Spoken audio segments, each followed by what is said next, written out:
Greetings, travelers. It is December 22nd, 2019, and welcome to the final Greetings from episode of this hellish year. That's right, it's time for the Posties, our very own award show. My name is Rebecca Faye. I will be your host this beautiful evening, and I am excited to present 2 awards right now. That's right, we're getting it started the most exciting way we possibly can. First, we're giving it up for Best Narrative, and looks like this one is sponsored by Spacer's Choice. That's Spacer's Choice. It's not the best choice. It's Spacer's Choice. And the award goes to Miss Olivia Quinn! Woo! Yeah, we love you, Olivia. You're the best. Thank you, everyone. I did all the work on Outer Worlds. No one else gets any credit. It was all me. Whatever. Don't at me. The Outer Worlds with Olivia Quinn. Mm-hmm. You went to the Bennett Foddy School of Game Naming. I want. Can I do the commentary for the Outer Worlds where I'm just gonna say don't worry, sometimes you fail. That's my next mod coming out. So follow me on Nexus mods or whatever. Okay, here, I'm gonna pitch this to you right now. What if we did a developer commentary track for games that we have not developed? I would very much appreciate that. I think that's a good project for us to take on. All right, great. I think that definitely is going to be a good way to really hone our bandwidth. It looks like we have another award to present here before we get into it. This award is for Best Art Direction. Woo! Sponsored by TNL. That's TNL. Take care of your TNL weapons and they'll take care of your enemies. And this award goes to Mr. Tyler Smith! Thank you. Love to shout out to my mom. She helped me build these weapons, and I hope you all enjoy. Awesome. They're definitely not faulty or shoddy in any way, and they win hearts of millions. First, I want to give it up to my Lord and Savior. Thank you. Yeah. Peace out. Well, thank you guys for joining me again at the close of another hellish year. As we look forward into the far future of 2020, which feels weird and wrong, especially knowing that the first Blade Runner is actually now in the past. It was set in November of 2019, and I don't have my flying car, and I don't have we're on the way to the hellish dystopia. Are you a replicant? Did you check yourself? Within cells interlinked. What? Cells. I don't know. I didn't check myself. So we're gathered here, dearly beloved, to look back on our past year. And as we do that, we give out some very special awards. They are the most important, most valuable, most prestigious awards in video gaming today. They are the Posties. Game Awards? Who's that? Jeff Keighley? Never heard of him. Yeah. I'm sorry. Did he say that he had 10 world premieres? Well, here we have 37.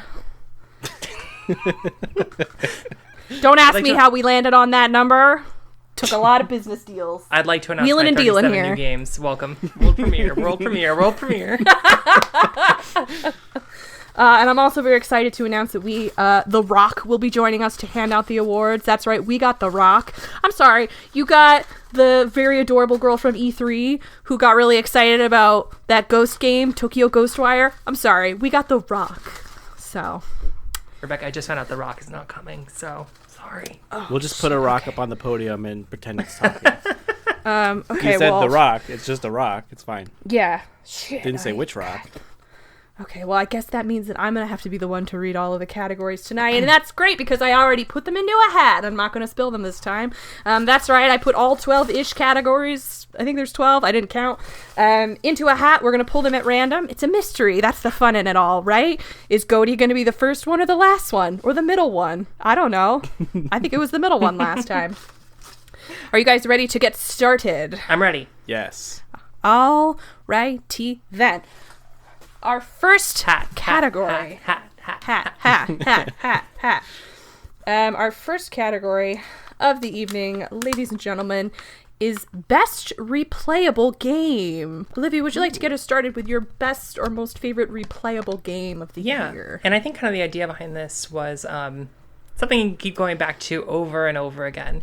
And you know what game I think characterized that the most this year was Super Mario Maker 2, developed by Nintendo. Woo! Yeah, that's a like good... it. That game started off this year as just a port of pretty much the first Mario Maker. Like, there are some differences, obviously. We got the new flower from Super Mario Land, but they just added in Link. You can play as Link now in that game. You get a Master Sword. We're throwing those little guys that spit boulders and throw them at you. I don't know. That game's amazing. And, like, there are some really creative people, and I feel like it's really brought back the, like, Kaizo scene. Like, all the Kaizo Twitch streamers that I watch, like, are all playing Mario Maker too. So, yo, it's a good game. Y'all should be playing it. Tyler, what's your most replayable game of this year? Most replayable game of this year goes to Sekiro. I don't know. I had a really good time with Sekiro this year, despite the fact that it is really difficult and frustrating. But, like, I don't know. It was just very fluid, very overall enjoyable, and, like, I don't know. It's just good to spend some time within, like, the ninja world that is Sekiro. You have to replay it a lot, right? Because you're fighting those gorillas over and over and over again. Which is, you know, to its own, like, boon or whatever. It's very easy to, like, even though it's frustrating, like, it's easy to continue to play over and over and over again. FromSoft just always has, like, that really good reward sensation when you finally do overcome a hurdle that you encounter within the game. It definitely improved my reflexes as a gamer, because, like, you have to be really good at this game, have really good reflexes to be good at this game, I should say. So yeah, that's my game that is replayable of 2019. Hostess with the mostest, what's your favorite game, or replayable game, excuse me? So my most replayable game it's not like, I mean, you can replay it. It's not, like, replayable in nature. But my best replayable game of the year is Luigi's Mansion 3. I feel very similarly about Luigi's Mansion 3 that I did about Super Mario Odyssey. Like, there's a very similarity between those two games. Like, you can tell that the development of one inspired the other one. And so in Luigi's Mansion, you have floors of a big spooky haunted hotel. And, you know, it starts very normally. You're going through, like, bedrooms and bathrooms and stuff like that. And then it gets kind of crazy where you're, like, in ancient Egypt, and you're in a medieval times, and you're on a pirate ship, and, like, there's all kinds of crazy stuff going on. And so for me, it's been a game that I have just been, like, sort of picking up and putting down whenever I get the opportunity. And there's always something to go back for. Like, there's always something to collect. There's always something to go find. It's been interesting that returning to levels that you've already cleared, there'll be new items, there'll be new characters there. It does a really good job at being fulfilling without being busy work. And so I feel like Luigi's Mansion is something that, especially the third one, is something that I am happy to go back to many more times. And also just because Toad is driving the bus in the beginning and he can't see over the steering wheel. Oh my goodness. And I really think about that a lot, and I just want to, like, channel that Toad energy going into 2019. I also feel like Gooigi is just there, and being able to spend some time with Gooigi is very important to me. Yes. Yeah. Gooigi's a very important, I don't know, Time's looking for their person of the year. Could it be Gooigi? I think it could be. I think he's a real hot contender. So you heard it here first, folks. Gooigi, person of the year 2019. Gooigi 2020. I'd vote for him. You could have a beer with that guy. Yeah, you could totally have a beer with that guy. He's just, like, really down to earth, and I think he's going to cancel all debt. All of it. All of the debt's canceled. That's Gooigi's thing. All of it. Amazing. Universal basic income of 50,000 coins and 1 boo and a vacuum cleaner. God, can I not have the boo, or is the boo required? Boo's required. Every family gets a boo now. Sorry. You can pick what kind of boo. So, like, if you want king boo or you want, like, a cute little boo or whatever, give me there's king some boo. Choice. King boo me up, baby. Love it. All right. Our next category of the evening. Ooh, this will be a good one. This is Best Art Direction. Tyler, do you want to get us started with Best Art Direction? Yeah. Best Art Direction. This category, I believe, is just more about, like, the environment and the setting with which a game has. It's usually very pretty, very beautiful, sometimes very technical. This year, I had to really think about this because there are two games that I wish could just tie, and we could talk about both of them.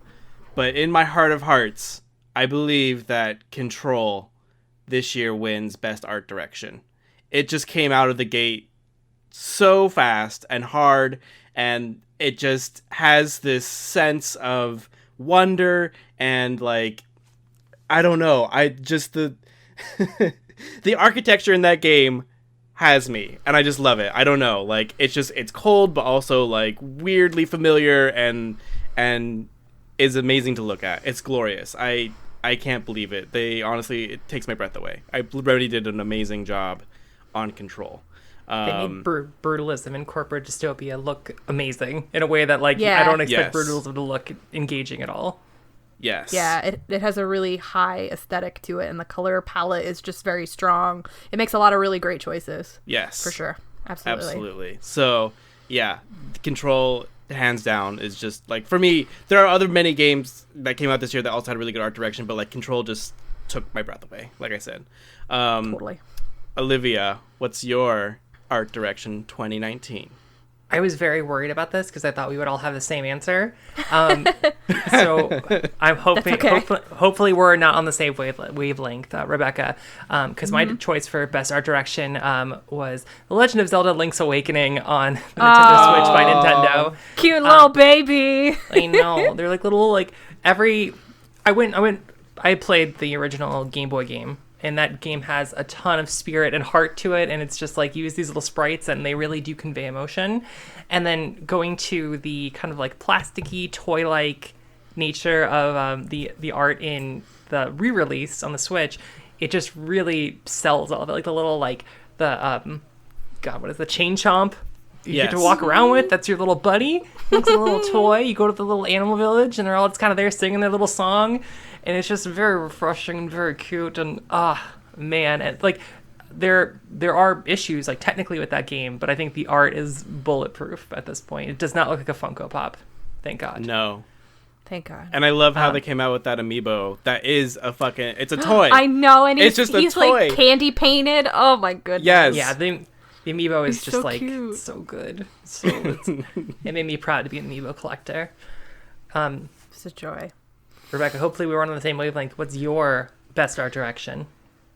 We were not on the same wavelength. We were not on the same wavelength. Woo, yeah. That was a really good pick. Well, for those of you who are listening, you may have listened to maybe about 6 months ago, we did a mid-year Posties, which is where we just kind of picked a few of the categories that we normally do at our full-level Posties and kind of talk about the games that we played so far this year, reflecting on where we've been and where we're going. And so at the time, I chose this game for Best Art Direction, and I am choosing it again for Best Art Direction because I think at the end of the day, it still is peak just the best at what it does, and that game is Hypnospace Outlaw. For a game that replicates, like, the aesthetic of 1999's internet, all the way down to, like, shitty GIFs, poorly designed websites, weird MIDI songs, like, bad recordings, like, everything about it is the complete package deal, and it presents us with, like, such loving authenticity that, like, looking at this was being, taken back to another time. Like, I was having flashbacks while I was playing this game. I mean, I feel like it's so great even knowing that they have an editor within the game to make your own shitty websites in the style of, like, 1990s GeoCities. Yes. And so to me, it just, like, it had a vision, and it, like, executed on that vision in the best possible way that it could have. Do you remember that, like, you can get that little hamster, the little angel hamster, and just have it on your desktop? It's so good. A little angel hamster gif. And you can, like, change your music player skin and, like, do all kinds of stupid shit. Fangamer was selling an I Stand with Gooper pin. I think they still have it. Goodness. And I thought that was pretty good. So my best is Hypnospace Outlaw. I think I brought this up on our previous cast, but they put up a guide on how to make your GIFs look terrible. So that they look, and it was just like, okay, now process it 4 times at the lowest resolution, and then you'll get a pretty, like, good looking GIF that looks like the other ones. And I'm like, that's just amazing that you're willing to share your art techniques. Yeah, and it's, like, authentically bad. It's really fun to see how far we've come since then, and it's just, like, nice to go back to that. I don't know, Hypnospace is something really special, I think, from this last year. All right. So, moving on to our next category. This is, I think, another big one for us. This is Best Narrative. Olivia, do you want to get us started with Best Narrative? I do want to get us started with Best No Narrative. pressure. Oh, gosh. This one is hard. This one was hard. This is very hard. Let me just find my really notes here. So this one was really challenging for me. I think there's a lot of good game stories this year and some not so good ones. Death Stranding. Yep. But I think... Hi, this is Die Hard Man here. Sam, hello. Did you deliver the thing? Do you know you have to unite America? Sam, hello. It's They call hello? me Die Hard Man because I am around the dead a lot. You know that, right? Or no, because my heart stops a lot. They call me Sam Porter Bridges because I'm a porter and I work for Bridges. Thanks for coming to my TED Talk.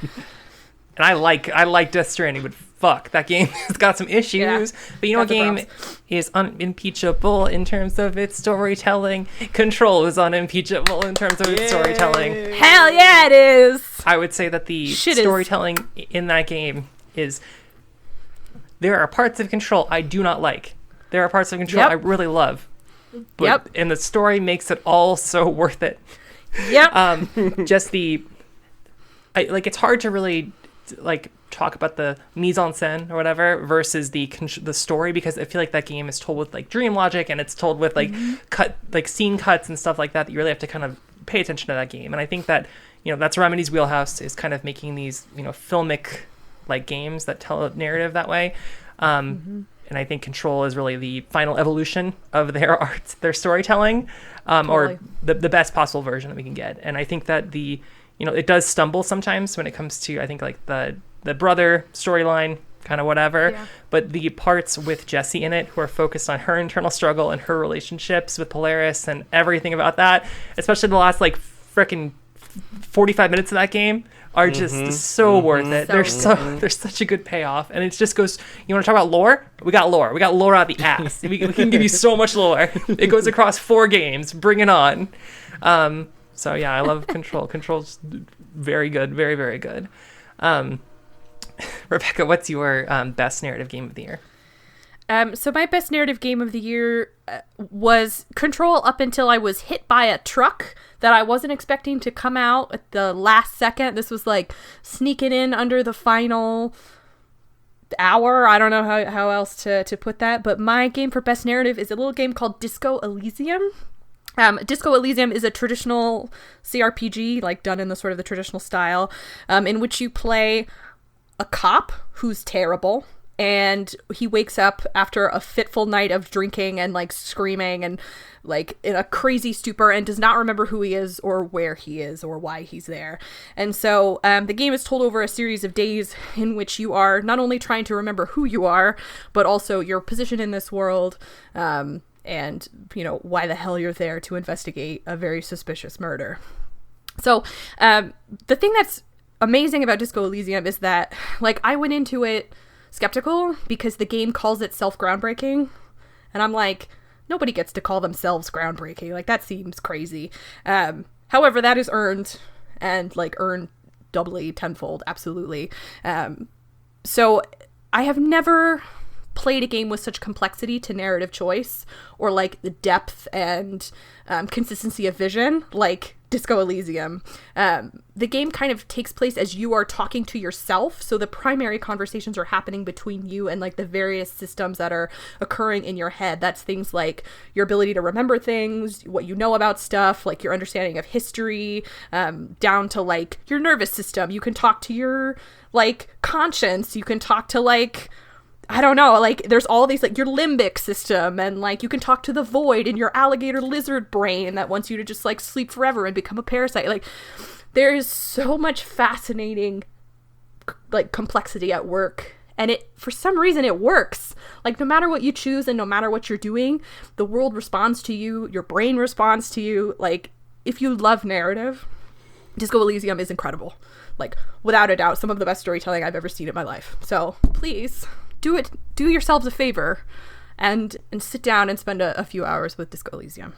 There was one detail I heard about where it's like if you just keep saying sorry so many times, then you become a sorry cop. Like your little cop ranking changes, and I thought that was the funniest thing in my life. So yeah, there was one instance where, and I think I talked about this on Twitter a little bit, where I was presented with like a very small little wall to like step over in order to get to a piece of my clothing, which was hanging off the side of the thing, and so I get up there, I get all pumped. I'm talking to my coworker, my partner, Kim, and he's like, yo, you got this. You're athletic.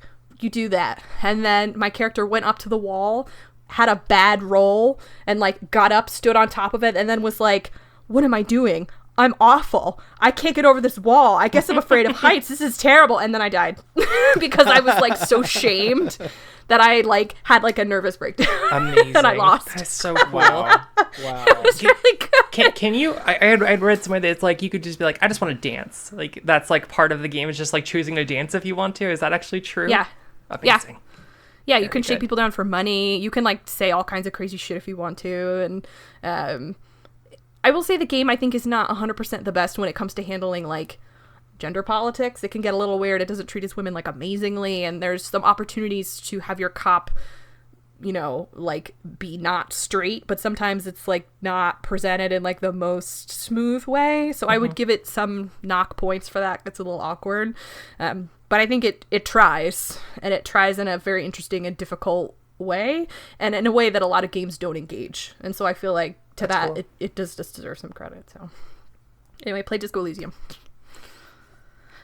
All right, Tyler, would you like to send us home with best narrative? Best narrative. It's a little game in outer space called Outer Wilds. Not Outer Worlds, Outer Wilds. It's a very special and near and dear to my heart game. Came out earlier this year, I think in May, and it's just been a really special experience. I love the writing in there. It's at moments it can grab your heartstrings, and other moments it's like unraveling a mystery that's going on, but also not giving too much away, and it lets you discover, you know, what is going on in this game. And just, it was great all the way up until the very end. I love it a lot. So that is my narrative of 2019. You guys have played this game, correct? Yeah. Okay. Yes. What else? Do you guys have anything else to add to it? Because I'm being very vague in my terminology because I don't want to say anything that, you know, is spoiler territory. It's very hard to talk about, yeah. I think the thing I wanted to just talk about was the way the stories that you make yourself. Like, and just to give one specific example was like the Sand Planet. When you're maybe following a trail and then there's just sand kind of coming and you're like, oh God, I've just like screwed myself and I'm in a tunnel, and it tries to warn you. And just that, like, the way the puzzle box unfolds and like the multiple different scenarios that can play out. Like, I know we all kind of had the anglerfish like scare at one point, and I think like the very imperceptible design hand that's like pushing you towards these things is really smart. Yeah, I would say the thing I think about a lot when it comes to that game is how, I don't know, like how magical the sort of serendipity is in the environmental storytelling. So like, I don't know if this is a spoiler exactly, but there's sort of a point when you wake up and you can see something happen in the stars above you. And then like the process of understanding not only what that was, but like how to interact with that and how to like interface with that was insane to me. And so it was just like, I remember having my character wake up and seeing that happen and then just going like, oh shit, and it was like great. Like, it was just great the way that it delivers that. I actually, that story, so. It's funny, I have a story about that happening, and I think it was a glitch, but I will tell it when we talk about Outer Wilds, because I'm assuming we will at one point. But it's a really good story that I obviously am boasting about now, and I can't tell you because it's a spoiler. But it's great podcasting. That just means you have to tune in to future episodes of the Greetings From podcast, available wherever podcasts are hosted, sold for free, such as Apple Podcasts, Simplecast, Spotify, and more. Send us your questions. I'm sorry. Anyway, yes. It's like burned. But that's, to me now. but Outer Wilds is my best narrative of 2019. So we can move on to the next category because there's not too much I can tell without being like super spoilery. So these are all very good picks. And I also am including Disco Elysium Pet Stuff on back. All right, so our next award for this go around, I don't know, is Best Re-Release. Best Re-Release Game. Tyler, would you like to get us started? Yes. There is one and only one released game that is in my heart. Best 2019 is Resident Evil 2. Hell yeah. It's a damn good remake, y'all. It really is. I mean, like, it's really, on its own, it's incredible. Yes, I know, and it does. So it has, so the first game that came out, it was very, kind of cheesy, like, so like the puzzles in that game that have to be solved. And this isn't exactly a spoiler or anything, but you need to find like these items, these keys that are like have these specific shapes, like a diamond, a heart, red, blue, green. Very cheesy puzzle mechanics, and this game includes those, but somehow it doesn't feel cheesy. It just feels like this is what I need. This is it. This is the key, the heart-shaped key, and you're just like, oh yes. And I don't know. It retained its level of scariness as a horror game, but then also balancing between the action horror or action genre without making you feel too powerful, and not making you feel underpowered so that you're just like fearing for your life all the time. And Capcom did a really good job with Mr. X. Like he took like cherry on top. That's of the game. I was gonna say, like, Mr. X in the original game, like, having played through that recently, is like scary but manageable. And in this game, they managed to instill a sense of terror that I don't think is matched by many other games. Like, yeah. I mean, you can hear his foot stomps like in six rooms over, and you're like, oh shit, here he comes.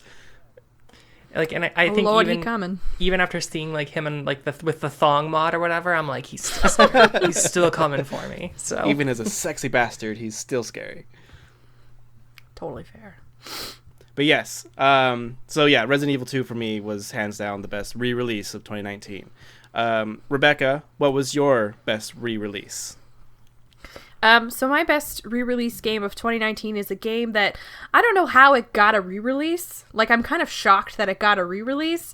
And so I feel like the sheer energy that was conjured in the universe by the re-release of this game is what grants it the title of best re-release for me. That game is Deadly Premonition. A game that is like a crime and a sin against God, but for some reason it exists. And now you can play it on the Nintendo Switch with Deadly Premonition 2 coming next year.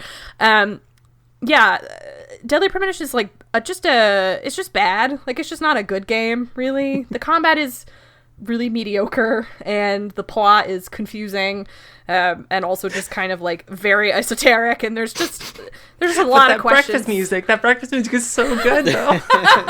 I feel like it deserves an award just for that, like a 10-foot table with two people sitting on opposite ends, and then like the whistling song playing in the background, like. There's just a lot of chaotic energy that lives in Deadly Premonition that I love so much, that makes me so happy that it was re-released and now more people can play it and like know it and understand it and love it like I do.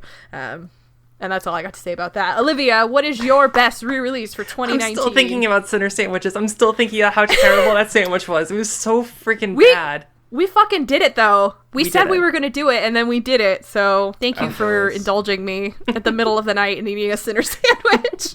Cursed hour. It was truly cursed. One game that's not cursed is The Legend of Zelda Link's Awakening. I know I've already talked about this game. You've heard about this game, but it's still good. It's still a good game. It's beautiful. The music's amazing. The puzzles still hold up. It's a fucking Zelda Game Boy game that was relegated to the Game Boy that we never thought we were going to see again, and it's back, baby. It's here. Nice. Y'all should play it if you haven't had a chance to. You get a chain chomp as your pet. You can walk the chain chomp around. It eats enemies for you. What more do you want? Nothing more. Only that. I do have to submit, like, for your consideration, like a late nomination for this, which is The Witcher 3 for the Switch, just because the sheer audacity of putting The Witcher on the Switch, which can barely run most of the things it runs, let alone The Witcher. I was going to say the Switcher. The Switcher. Oh, God. The Switcher, indeed. Sorry. I was going to say, this didn't come out this year, but just if we're throwing out nominations, the Kingdom Hearts collection Oh, hell yeah. It's coming to Xbox. What? It's just it's like a very good value.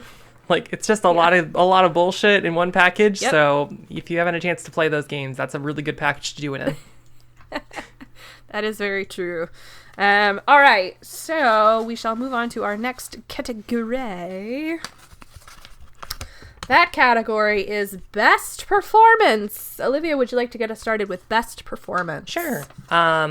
My choice for this year for Best Performance was, to the surprise of no one, Ashley Birch as Parvati in The Outer Worlds. Nice. I feel like we get a lot of the same actors and actresses who do voices for games. Like Ashley Birch is, a very talented person who has done a lot of voices, and I usually feel like I can tell who she is in a game, except for some reason, through some like this very good characterization of a character who I really loved and enjoyed, and who she brought a life to. I didn't even realize it was her.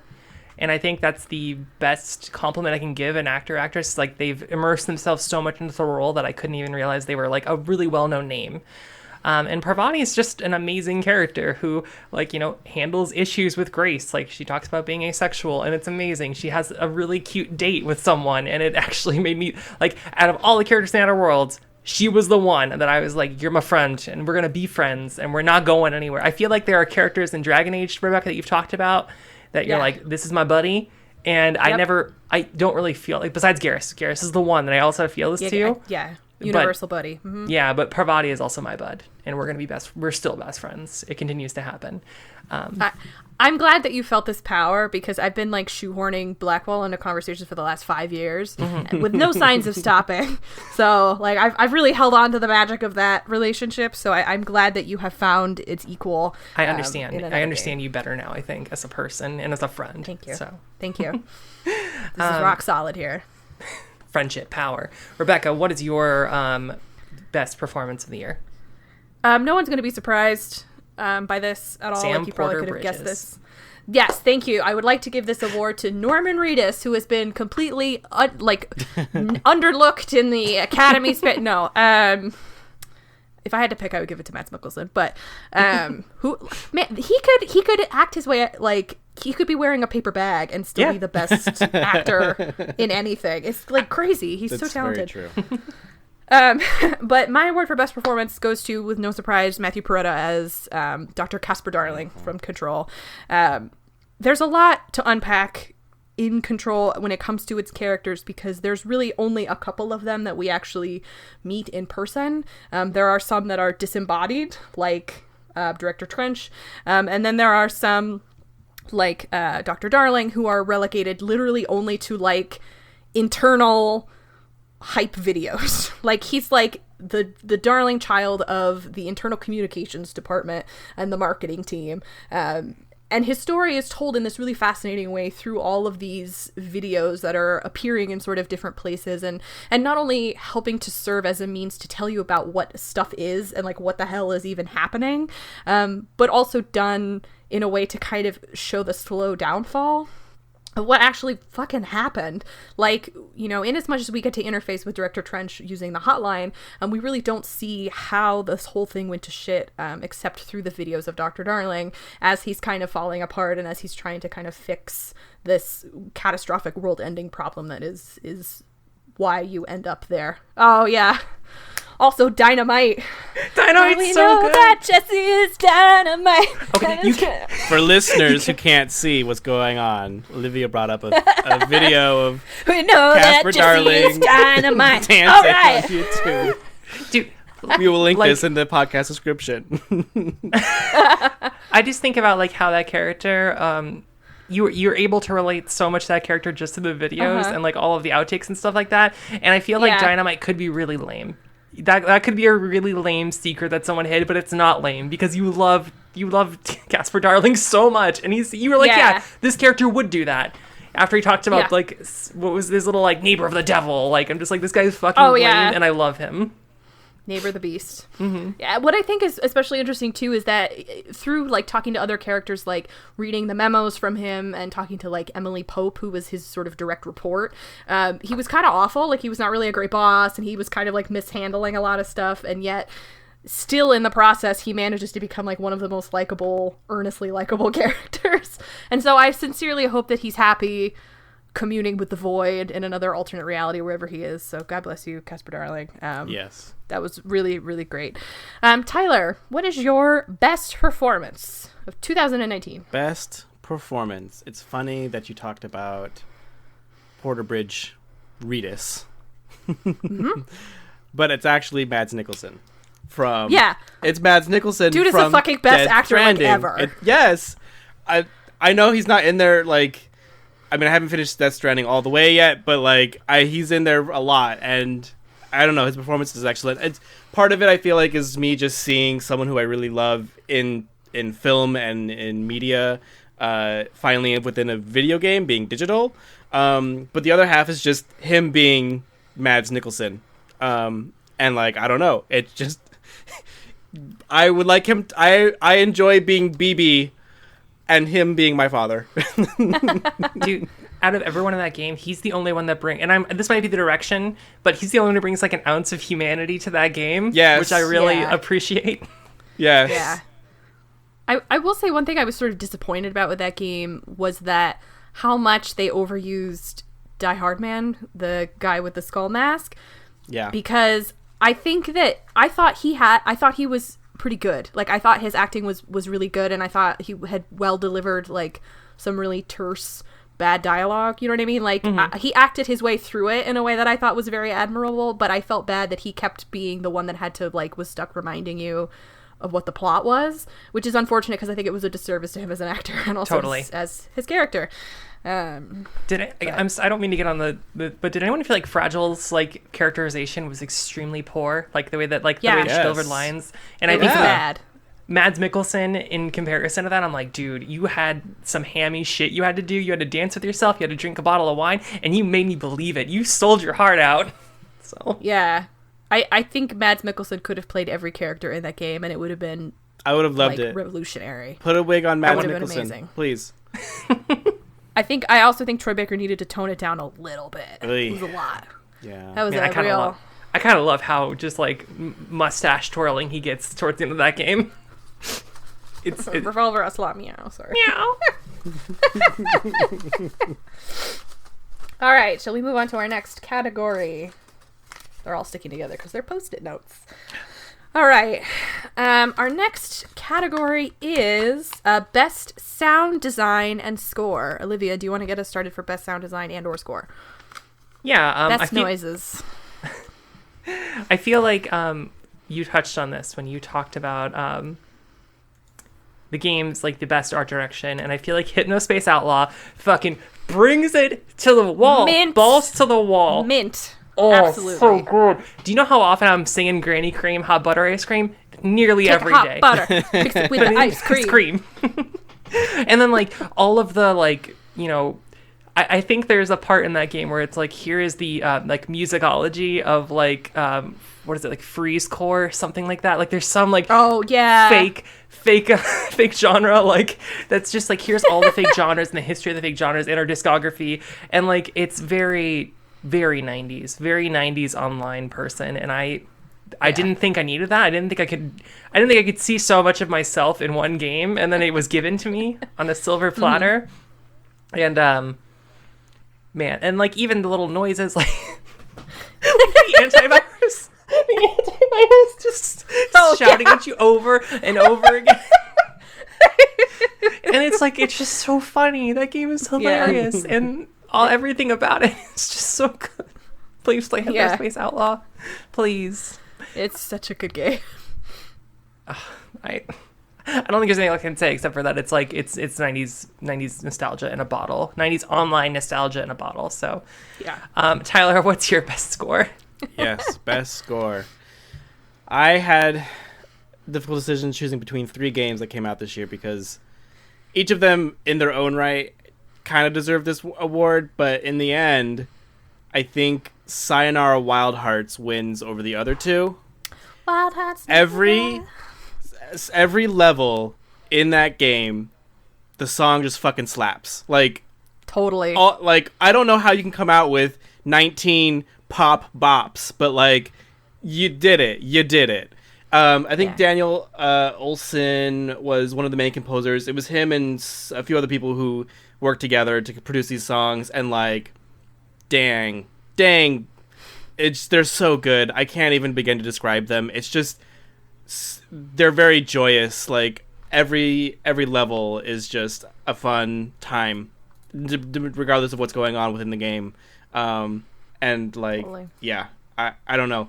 My runner-ups were Pokemon Sword and Shield, because I felt like, for being a new franchise, or not new franchise, but for being like an official console, release. Sorry, Pokemon Let's Go. They don't recognize you. But for a canonical release, their new soundtrack and like the stadium gym battle theme was just phenomenal. But it's only one song, so sorry, Narwhal Hearts wins out on everything for sound design.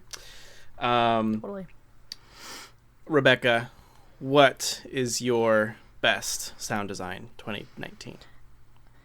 So I went back and forth on this one quite a bit, because there was just a lot of games that did sound really well. Like, I think Death Stranding is absolutely one game that did sound very well, from all of the codex noises and the music. And like, as stupid as it was to be like, I'm gonna go over this hill and now Churches is gonna play, like, it was good music, so I like not even mad about it.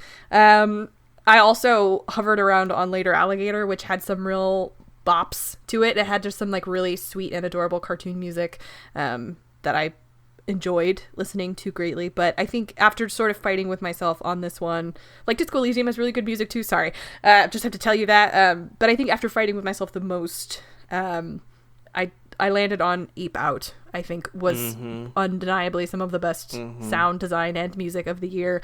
For people that don't know, we've obviously talked about this on the podcast before, and Olivia, I think you named this as best sound design and score for our mid-year posties. Ape Out is procedural jazz that is completely reactive and generates as the player is playing, so that the beats and like the drum score completely matches everything that you're doing in the game.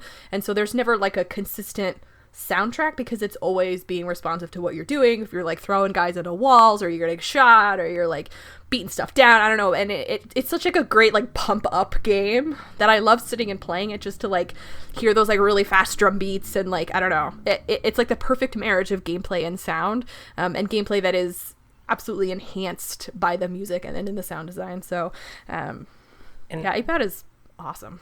That game is so minimalist as well, in terms of like what you really have access to and like the limited color palette, that I feel like the music is so, you have such few stimuli that the music really sells that experience of like, I'm a gorilla who's gonna crunch people. Sorry, that's who I am right now.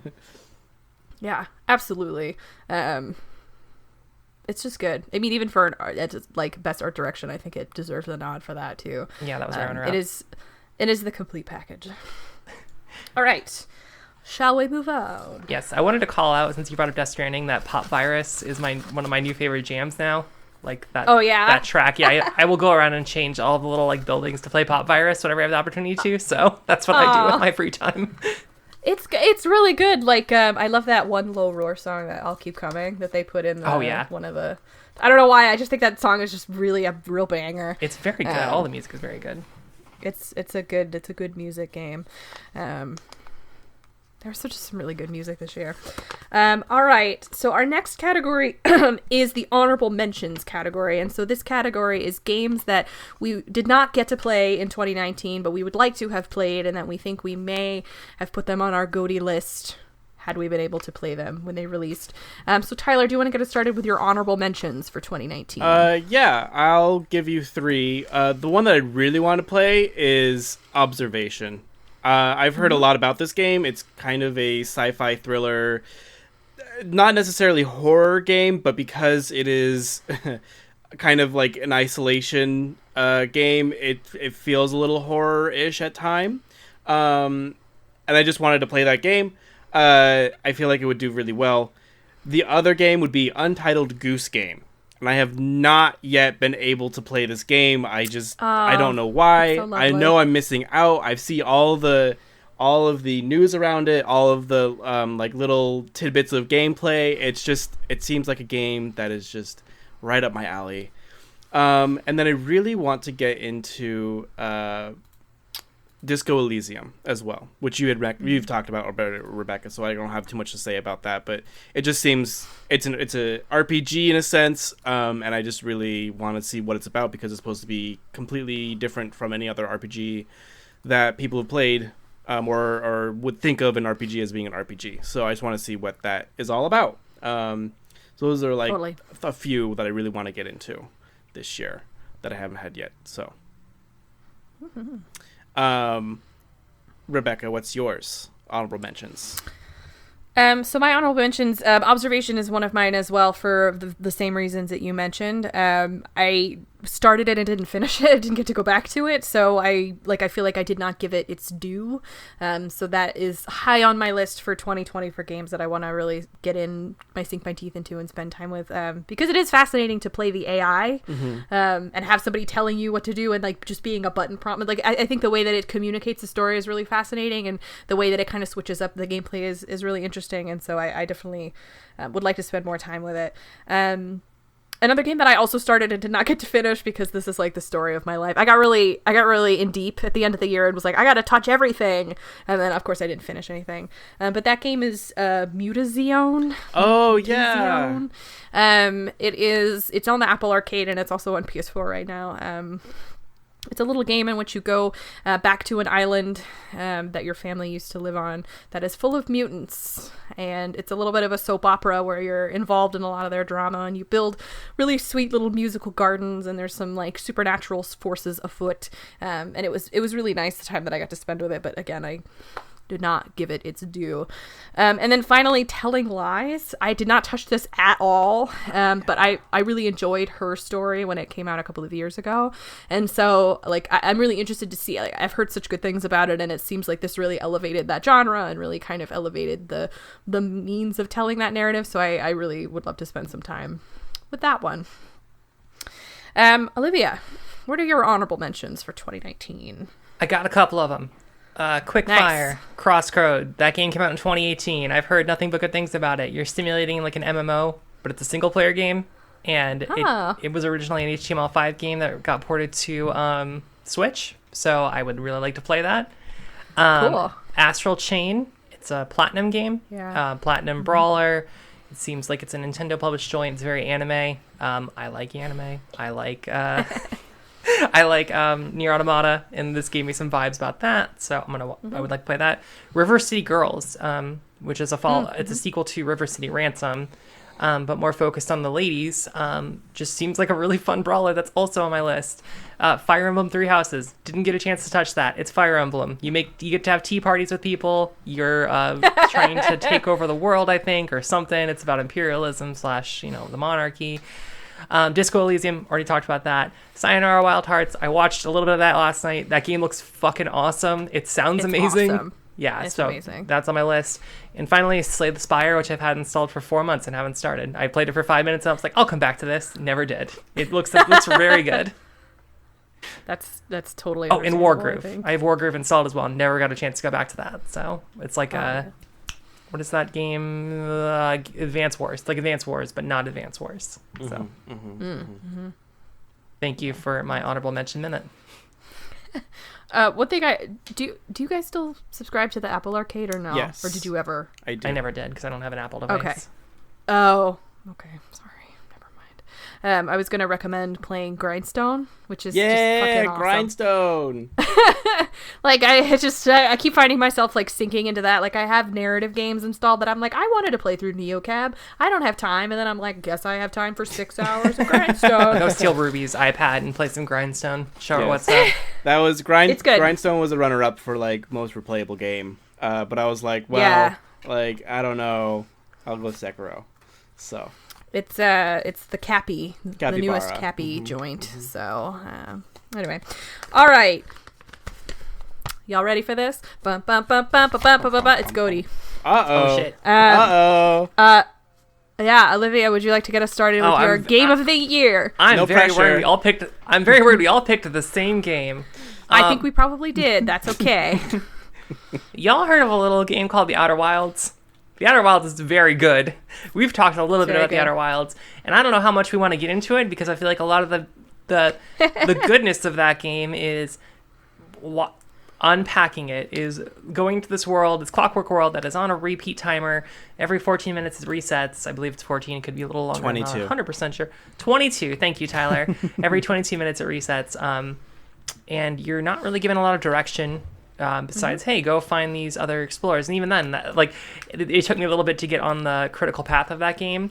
And just going through and unlocking the secrets and finding all of the little, like, written dialogue, starting to make connections in your own brain, even beyond what the game gives you. Like, I had a notebook filled up of, like, okay, well, like, what does this thing do? And then getting shot out in the middle of space and being like, what the fuck? Was this supposed to happen? The game looks like it's like, glitching out. I don't know what I just did there.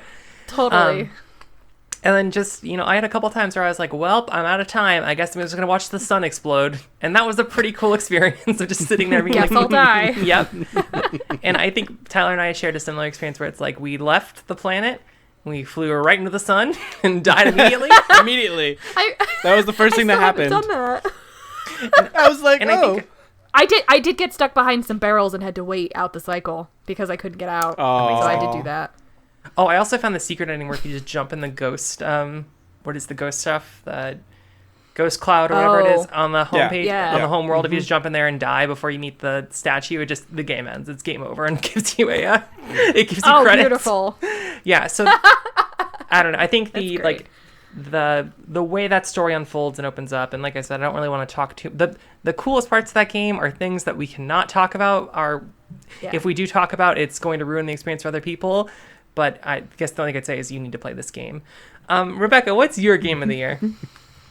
So my game of the year is not Outer Wilds. Oh, really? Good. It's not. I waffled between 3 games very hard because it was like, well, one day I was like, well, this one really was better. And then it was like, no, whatever. So I forced myself to pick the game that I thought was the best marriage of like every possible category that it could be good in.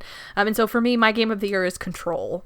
To me, it's just like the best at everything. You know what I mean? Like, it is such a cohesive package deal. And, you guys have mentioned this already, but Olivia, I think you especially mentioned this. But yeah, like there are parts of that game that I fucking hate, and I hated the whole time it was happening. But there's something so compelling about it that made me, like, even as mad as I got, I never wanted to put it down. Mm-hmm. Like, it was a world that I could not divorce myself from, to the point where I started replaying it again, and I almost never do that.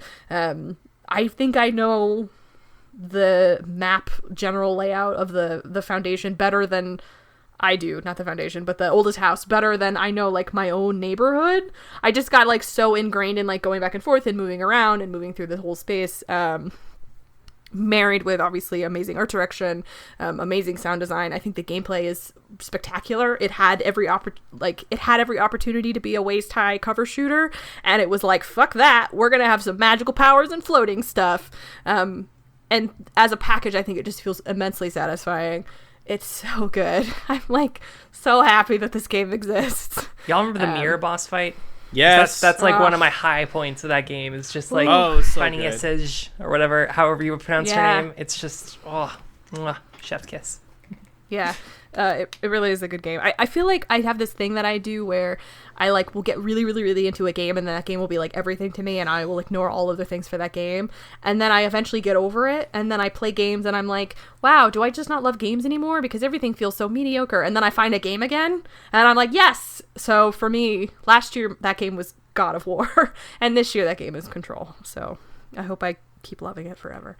Tyler, what is your GOTY? Yes. You two have both talked about 2 games that I have been toiling with over the past few days, weeks, or even the whole year as when they came released. They're both very good, but I feel like any game that references Alan Wake, a very near and dear game to my heart, has to win out. And so my game of the year is also Control. Because it's just, I mean, like, it's just such a good sci-fi game, y'all. Like, it has, like... But how much banjo's in Control? Let me ask you that. Is there any banjo in Control? I don't think there is. I am not but saying... there's no dynamite in Outer Wilds. Shit, you got me. Yeah, there's no Casper Darling, you know? I will say an interesting commonality between the two is the concept of quantum entanglement. With regard to just everything that's happening in the Outer Wilds and also the hotel, like the motel section of Control. So we have some physics-based contenders here. Thank you for your time. We maybe they're within the same universe. You don't know. Maybe one day they'll open up the door to Outer Worlds or Wilds. Excuse me. Put Hiss in the Outer Worlds. I want that a lot. Actually. No, no. I take back what I said. Don't do it. I don't know. So I just loved Control because like the whole premise, the whole setting of the game, the beautiful architecture and design, art direction, like I've already mentioned before, and even like just the characters. A lot of them aren't like amazing, but like they just have life in them, and you're just like, what's going on with you? Like, I love my favorite character is the overhead jailer, the overseer of the level. Langston. Yeah, yes. The Paratopics? No, Panatopic. Is that what it's called? The Panopticon. Panopticon. Thank you. Sorry, this is very difficult words. Paratopic is a great game that is available on itch. Paratopic is a very great game. Please play that. But anyway, the guy who oversees the Panopticon, very good character. Like he's just a dude who's just like, yeah, I just kind of became the lead one day because everyone else died, and here I am doing the best I can. Yeah. And like it's a job. And the benefits were better here than they were at the USPS. And that is just like I can fucking relate. Like, yeah. So like, I hope that everyone experiences the game, even though it does have its flaws. And I feel like we've had an entire spoiler cast on this game, so you should probably go back and listen to that.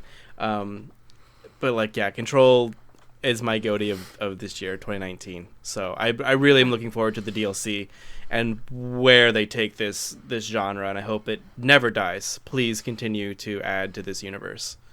Control never Alan dies. Wake 2, baby. Ooh. Yes, Alan Wake 2. We need it. I need a crossover now. It needs to happen. I need to save Alan. Well, that sounds like the DLC. We're going to get to save Alan, so. Yay. Holy fucking shit. Can you imagine? Can you imagine what that's going to be? I would lose my shit. I'm screaming internally. This is why it's Game of the Year. This is why it's Game of the Year, for the potential that it contains. So it could also be Game of the Year. We should add a category for Best DLC probably next year. Mm-hmm. I'm putting that on the record now, and then I will forget to do it next year. So join us in 2020 when I forget to put DLC on the list. All right, our next... stuck. Okay, so our next category is Best Ongoing Game. This is for those live service games that just keep getting really good updates, anything that you can keep playing again and again and again and again and again forever. Tyler, would you like to get us started?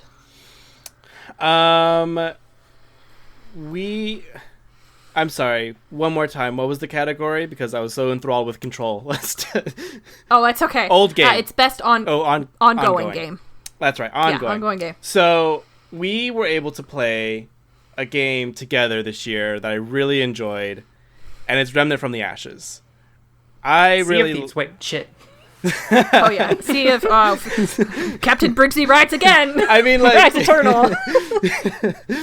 I know that we've played another game together, but this game for me, Remnant from the Ashes, was just like right up my alley. I've enjoyed playing with y'all, and going back to it is great. It's a game that I would like to see go on forever. I haven't really beaten, we haven't gotten that far, but like I definitely want to continue to explore this space with you guys. And like, I don't know, I just like the premise. It doesn't feel wonky like other shooters, or I'm sorry, shouldn't say it doesn't feel like Destiny, but like even with its little wonkiness, it still like delivers. And it doesn't feel like Vampire is what I should say, which is a very wonky game. Yeah. But yeah, and I'm enjoying myself with Remnant from the Ashes. So that's my choice for best ongoing game of 2019. Respectable. Rebecca, what is your ongoing game? So my best ongoing game is taking it back a few years, a lot of years, all the way back. It's still going. That game is Minecraft. Yeah. That game, it constantly surprises. So like on the one hand, I feel sort of guilty because I know that Minecraft has a troubled past with a person who is objectively terrible, and so there's always a part of me that like feels like when I recommend it, I'm like, I always have that kind of caveat in the back of my head, like there was a guy that was involved in this and he wasn't great, but knowing he's not involved with it anymore definitely helps. And I feel like the team has taken it in a really amazing direction. Like, it is a game that constantly gets better. It's been out for over 10 years. Like, it was originally launched in beta or alpha in 2008, and it's now 2019, and it's still getting huge updates. Like, the PS4 just got parity with Bedrock Edition, which means, like, new features just came to the game that I'm playing with my friends, and that's really exciting. We have this awesome base that we've been working on forever. We have beehives now. Like, I got a really excited text this morning that was like, oh my god, there's foxes in this game now. I'm so excited. You have to get on and play. And like, Minecraft has been a game that like I've constantly been able to keep in touch with my friends on, and you know, we just keep making new worlds and sort of exploring and enjoying and making stuff together. And so for me, Minecraft just keeps getting better. It is as fun now as it has ever been. So for anyone that like somehow fell out of Minecraft, it's a good time to start playing again, because it's really good. And there are more updates coming. So like there's a big planned overhaul for the Nether. Ooh. Which like there's not a lot happening in the Nether right now outside of like fortresses and like a lot of shit that wants to kill you in fire. But they're going in and redoing that whole thing, and they're going to bring a bunch of new objects and creatures and structures and stuff to it. So there's just a lot of life in this game, and it's just a joy to play. It really is such a joy. I found that I saw something where you put the parrots on the music blocks, and then they'll parrot the music block, and I thought, I'm like, this is the best game in the world. Yeah, and so they've really made a lot of like fun pet changes. So like there's a lot of villages now. Ooh. And the villages are like full of people, and there's all kinds of different jobs and buildings and people you can trade with, and then there's like stray cats that just live around the village, which you can then like adopt. They can become a cat you used lady. to have to tame ocelots until they turn into cats, but now there are just cats, and you can just get cats, and it's so great. And I have so many cats, and we have parrots, and you can have foxes, you can have bees, and you can have cows, and you can have all the great stuff. It's wow, it's just fun. Amazing. All I have to say about this game is that it's has 100 billion views on the internet for a reason. Like, yeah, more than Fortnite. 60 billion more than Fortnite in 2019. So yeah, it's definitely made a comeback. I need to get back into it. I'm one of those people who fell off of it. I haven't played it since like 2009. So there are all these features and things that I don't know what's going on. It's like completely different. Yeah. Like my friends recently built a thoroughbred horse racing facility. So they're like breeding together the fastest horses they can find, and then they have like a little racetrack to race them on. It's a lot of fun, a lot of crazy shit going on. Yeah, so we have like some of the fastest horses because they're like breeding them for speed and toughness. So that's amazing. It's getting real in the Minecraft world. Olivia, what is your best ongoing game? So y'all know I got a problem. Y'all know I got multiple problems with ongoing games, whether it's Hearthstone or Magic the Gathering Arena or Destiny 2. And you know what I thought? I was like, let's just put another thing on that fucking pile of fire that prevents me from playing other video games. And I bought the Battle Pass for Fortnite, and I was like, let's play some fucking Fortnite, yo. I had a coworker who was like, oh, you know, we should try to, I work remotely, and I'm like, we should all try to like do more things together. So then I installed Fortnite on the Switch, and that was actually the downfall of my life, because I was like, well, I gotta get this Battle Pass up to 100. I'm currently at level 144. Wow. I fully completed the Battle Pass. I unlocked all the alternate skins. I got pretty much the majority of the achievements. I'm working on getting 100 wins in solo mode. So I've gotten I'm up to like 15 wins right now. So I'm like, oh, getting there. I'm making it happen. Nice.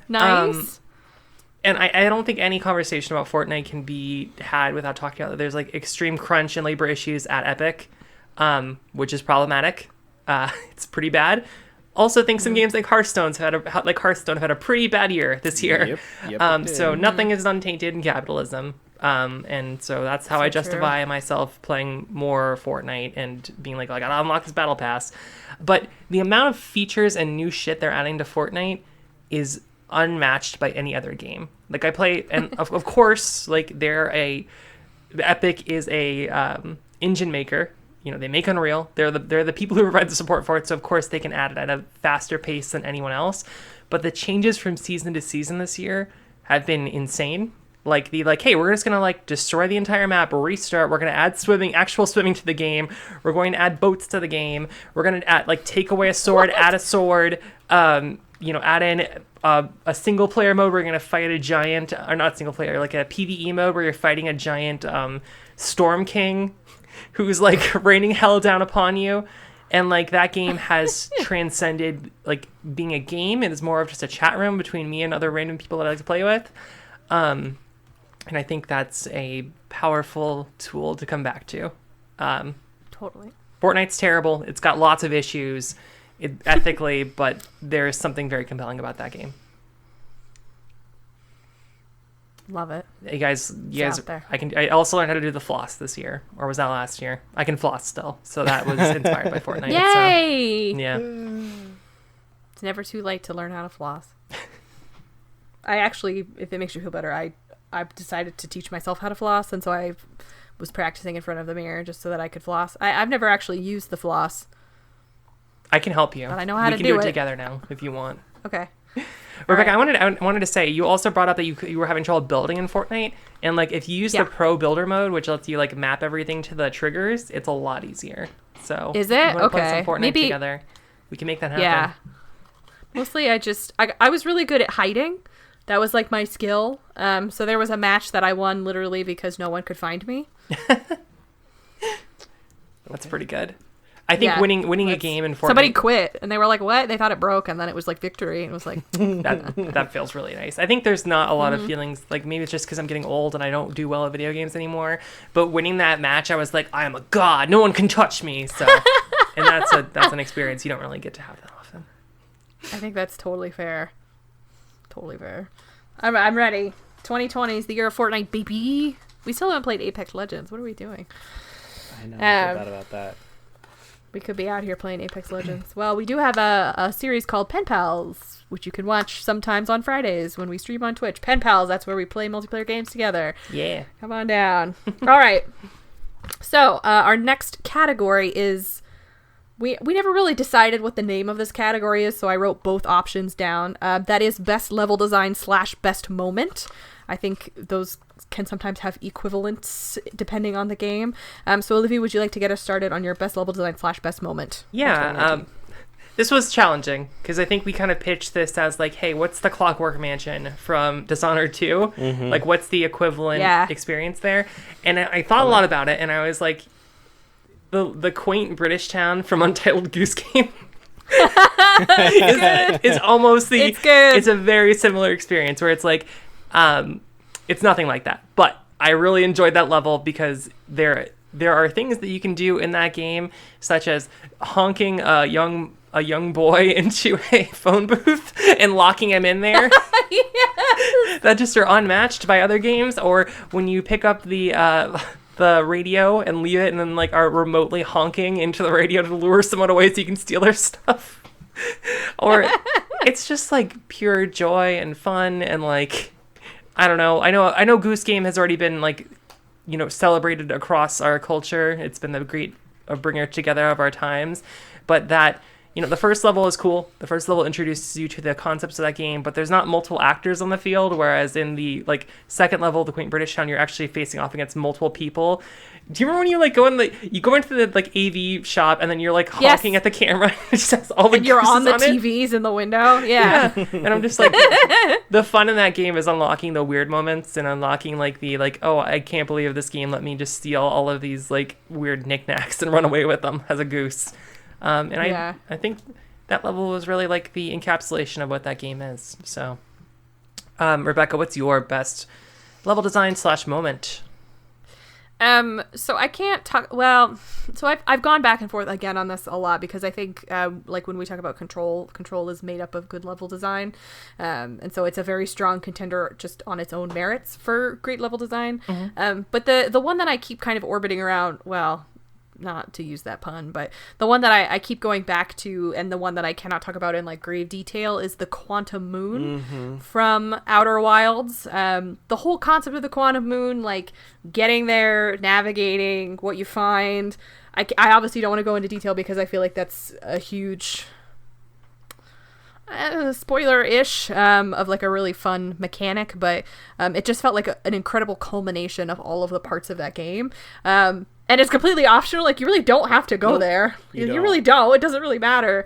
But the reward for like solving that puzzle and like making that trek and doing it in the 22-minute cycle, I think is well worth it, and was just like a cherry on top of all of the strong things that game was already bringing. So for me, I just think the quantum moon, that like blew my fucking mind. Totally blew my mind. Which is hard in a game made up of incredible levels. Right. Like, the sand level, the water tornado planet was crazy as fuck. Like, it's just tons of good moments. But I love how that moment, the quantum moon, is breadcrumbed from the very beginning of the game. It's like one of the first, like concepts that you're forced to deal with, but then it's like you slowly have to unlock it as you play and really like make connections on your own, which is very good. Yes. Yeah. My understanding is that was like the original mechanic of the game when it was first created, was like that was the thing that they were trying to build, because I think that was their project theme. Mm-hmm. And then the rest of the game was sort of built around that in the following years after it was a student project. And so like you can see why that works so well, because like they really had to hone it in at the beginning, I feel like. And I don't know, it's just really great. It's brilliant. Just brilliant. That game is brilliant. Tyler, what is your best level design / best moment of 2019? Well, I'm glad you talked about Outer Wilds, because that would have been mine. But I'm glad I'm able to talk more about Control. I feel like this is going to be on like a lot of people's lists for those who did play Control and get to this point within the game, but the ashtray maze level is phenomenal. Like, there are moments within Remedy games, like let's say Alan Wake with the rock show. I forget their names now. The Viking gods. Old Gods of Asgard. Old Gods of Asgard. Yeah. Thank you. That's like a special moment within gaming history as well. But this was off the charts amazing. And like truly just my favorite part of the entire experience that was Control. I don't necessarily want to spoil it because it's just that amazing of a moment within a game this year, but I just really loved the sequence that you go through, and it's off the wall, and you're just like, yeah. So it's a real hype moment. It's a real hype moment for sure. Absolutely. One thing I think that's really powerful too about the ashtray maze is that you can go there really early in the game. And there's like a little kind of loop-de-loop that you can do in it before you actually can sort of unlock the full thing. And I think it was really smart that they gave you like a little bit of a tease without letting you get kind of the full thing. Because normally a game would just be like, this door's locked. But it didn't do that, which I thought was very smart. And made it even more fascinating when it was like, oh, I can finally see what this thing really is. Yeah, well, and it really kind of played a bit of a trick for me personally, because everyone who had played the game was like, yes, this part of the game. And I got there and I was like, when you first encounter it, everyone was like, what's up with this place? I'm like trying to lock its secrets, but like, it's just this thing. It's just this loop. I'm just like, what's going on?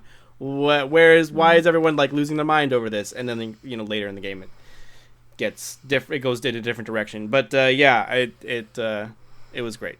So. Yeah. It's really great. Yes. The one I was going to give it to for Control was Dead Letters. Oh, that's another good. And like my favorite level in that whole game is the Dead Letters level. I think that was just brilliant, and like the concept of Dead Letters is really brilliant. Yes. And the verticality of that whole space, and like the fact that it just sort of opens into an abyss into which letters are just falling down, is like everything about it is beautiful. Yes. If we're sharing our favorite Control moments, like I'm not going to say exactly what it is, but the pre-boss fight, the pre-final boss fight scene, with where you're in the office, is probably one of, I think about that a lot. I think about that sequence quite a bit, And that game is, yeah. I don't know if I liked it when I first played it, but the more because I was like, oh, this seems like a really long non sequitur that's like delaying the ending of this game. But then the more I'm like, no, that moment is a great encapsulation of the weirdness of Control. Yeah, that is a really I love great. that one too. It earns its psyched out credits, like a lot. Like I know Death Stranding has like 8 credit sequences, and I don't know if those are all earned, but I think Control definitely earned it. Totally. All right, so we have 3 categories left.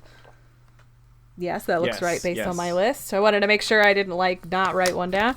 All right, so for this one, this is Best Old Game. Best Old Game.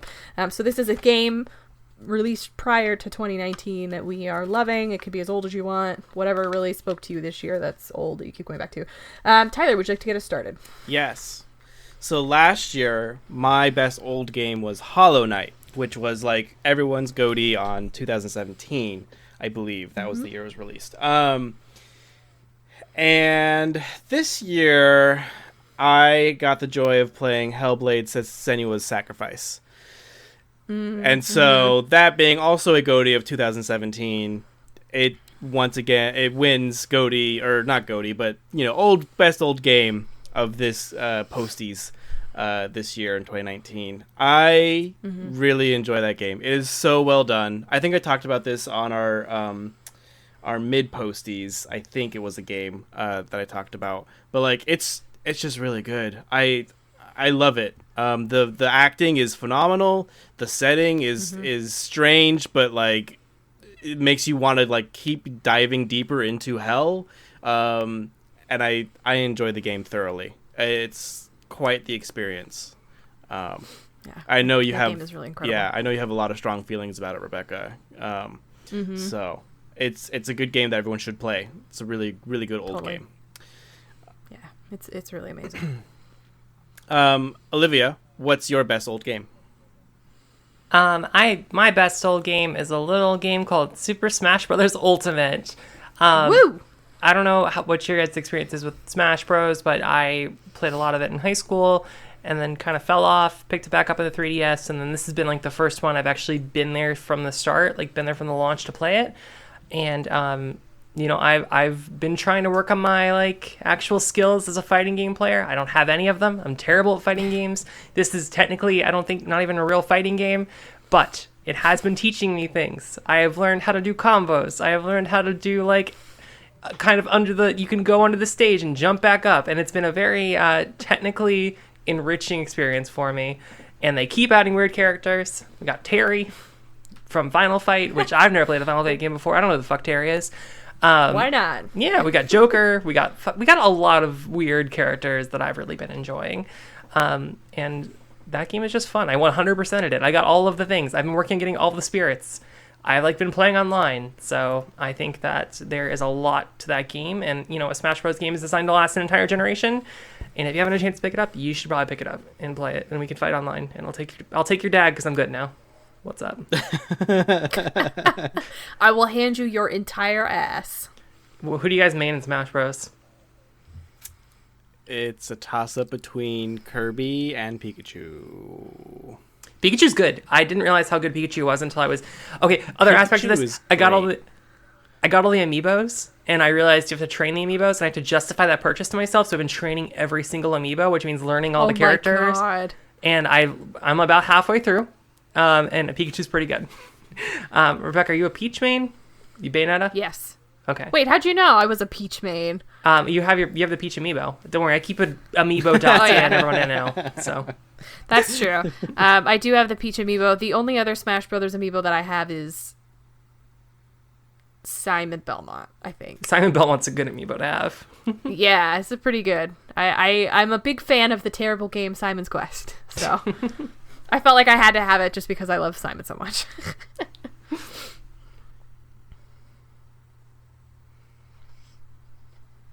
Was that everybody? I think that's everybody, yeah. Wait, okay, we all win. Rebecca, did you go? Well, yeah, you win, right? Rebecca. Oh, I know. Oh my God, I'm so sorry. I totally forgot about you, Rebecca. I was like, no, go Rebecca ahead. I totally forgot about myself too. I was just like, okay, next category. Yeah, so Rebecca must have some hot take that does not want to say. No, I just completely forgot. I was just like, we've all gone. I'm done. Okay, so my my best old game, the one that I said at mid-year was Viva Pinata, and that, you know, I love Viva Pinata. I love it. Anyway, I did some soul searching, and I think that I had to give it to Wandersong, which is a game from 2017 that I played earlier this year. I hate to be like that guy that's like, do you guys like joy? Do you like games that make you happy? There's well, then you should play Wandersong. Wandersong is that for me. You know, I don't even know how to describe it. It's just such a joyous, lovingly crafted game that, like, it's hard to have a game where the protagonist is like the most genuinely naive but also the kindest person in the world. Like, that sounds like a bad sell, right? Because it seems like it would be really hard to keep that up. But somehow they completely do it. And so you spend your whole time with this character that just, like, completely assumes the best in everyone and completely believes that, you know, he is important and can affect the course of the world and can make a difference. And, you know, he comes across all of these, like, very interesting, weird people who are, like, really kind of downtrodden by the state of the world and as it's sort of ticking away into its final moments. And he brings joy through song. Like, the whole point of the game is singing. So you're always, like, singing your replies to people. You're just singing little songs. You get to hum all the time. And then there's so many moments of you singing with other characters to, like, sort of build your friendship and bond. That I don't know, there was something about Wandersong that I sat down and I played and then I just, like, cried. I just sat and I just sort of wept. Aww. Because it was so beautiful. And I know I've talked about this moment before, but there is a little sequence you can unlock where you get to meet the developers in the game. And the developers are just like, it means so much to us that you took the time to find this and that you loved this game enough to want to talk to us. And, you know, like, we put everything into this. This is, like, our pride and joy. Like, this is why we love doing what we do. And I was just like, I can't, like, it's too much. Like, I love it so much. I'm actually tearing up right now as I'm thinking about it. But it was just something about Wandersong was just a real, like, balm on the soul, to the point that I really regretted having not played it right when it came out and, like, not having backed it on Kickstarter, because it's one of the greats. And it's one of the greats. Absolutely. I've added it to my list, my backlog. I know you've talked about this game before and you made it, like, you really sold me on it to specifically be like implicitly clear. Don't you fight, like, coffee pirates or something, or is that a different game? Is that no? They are coffee pirates, but they're your friends. Oh, and you go sailing and you sing songs with the coffee pirates. Okay. I feel like the idea of a coffee pirate makes me very joyous, and I'm going to add this to the top of my list again. But there's, like, a really funny sequence in that where the bard tries coffee for the very first time and, like, blacks out, and then you wake up and it's like, what happened? And people are like, oh my god, dude, like, I don't know, like, don't talk to me, like, you're really scary, because I guess caffeine just really hit him in a certain kind of way, and he went absolutely off the wall. I get it. And then could no longer have coffee after that. So it's just, like, it has, like, that kind of childish wonder that I feel like I've gravitated to a lot this year, weirdly, because I know I have also hyped up later Alligator, and it has, like, not the same kind of a tone, but it's, like, the same kind of comical presentation that makes it just, like, really fun and entertaining. Yeah. So I don't know. I equate the two of those in my head as, like, games about happiness. Here they are. I feel like I used to be this person who was like, oh, everything needs to have conflict and it needs to have real conflict because that's what real emotions are. And as I've gotten older, I'm like, no, actually, fuck that. I need to get back some joy in my life, and I can't just be weighed down by, like, you know, I think about that Amazon show, The Boys, which is just, or the comic book even. Yeah. Yes. And I'm like, this is just hyper violence, and there's a place for this, but I just can't consume it all the time anymore because I've become jaded and I need to get back some joy. Yes. So I think it's good to have that vibe all the time. It's joyous without being too, like, twee. Yeah. Like, in the annoying way. But yeah, it's good. Play Wandersong, please, and thank you. All right. We have 2 categories left. Let's see which category this one is. This is one of my favorite categories. This is Best Dumpster Fire. Yeah. Dumpster Fire can be a game, it can be an event, it could be anything that happened this year in gaming that was just a real fucking bad time. Olivia, would you like to get us started with your best dumpster fire? Yeah. I think this is probably one that is, U.S. senators commented on this. It's very serious, and it also impacted me very personally and made me have a really complicated relationship with a game that I love. This is Blizzard banning Blitzchung, a Hearthstone player, for saying "Liberate Hong Kong, revolution of our age" on a revolution of our age, and this was on a official Hearthstone stream. So it was one of the tournament plays that they were doing, and it was not only Blitzchung, it was the two casters that were kind of like shoutcasting over the match. And just like, what a bad look, what a bad thing to fall on the side of an authoritarian regime who's trying to fight against democracy and freedom, and then to never reverse it. Like, I think back to the Blizzard keynote where, the CEO of Blizzard was like, we made some mistakes, but we're listening, we're here, we're sorry. And then but then didn't actually take any action, like reverse the bans, and actually instituted an additional ban on a U.S. team that held up a sign that said "Liberate Hong Kong."